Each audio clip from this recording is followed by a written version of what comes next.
அமைப்பை பற்றி தான் எல்லாத்தையும் கொடுத்து இந்த குழந்தைங்க எதுனா ஆனால் நான் பொறுப்புங்க அப்படின்னு சொல்லி நான் என் குடும்பம் எங்கள் வீட்டில் இருக்கிற எல்லாத்தையும் அவங்களுக்கு ஒரு அத்தாட்சியை கொடுத்து என்னோட அண்டர்டேக்கிங்லாம் வாங்கி பிறகு அவங்க வந்து ஒரு புரிஞ்சுக்கிட்டாங்க இது வந்து ஒரு ஜென்யூனாக ஒரு பணி முயற்சி எடுக்கிறாங்கன்னு சொல்லிட்டு 2010 முதல் முறை மாஸ்கோவுக்கு போன 9 boys street child world cup போனபோது 9 பேருக்கும் எந்த ஒரு அத்தாட்சி இல்லாமல் ஆனால் ஒரு பாஸ்போர்ட் அதிகாரிகள் உதவி செஞ்சாங்க. அந்த டைமில் அவங்க மனசில் உதவி செய்யணும்னு தோணுனாங்க 1 இயர் பாஸ்போர்ட் கொடுத்தாங்க, ஷார்ட் பீரியட் பாஸ்போர்ட் கொடுத்து அந்த பிள்ளைங்களாம் பிரேசில் போயிட்டு வந்தாங்க. அது ஒரு பெரிய தாக்கம்.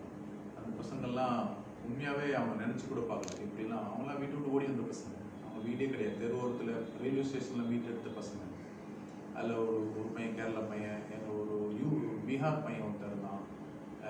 அப்புறம் பல மாவட்டத்திலேருந்து வந்த பசங்க. அவங்களுக்குலாம் வந்து ஃபுட்பால் விளையாடணும்னு கனவு கூட பார்க்க தெரியாது.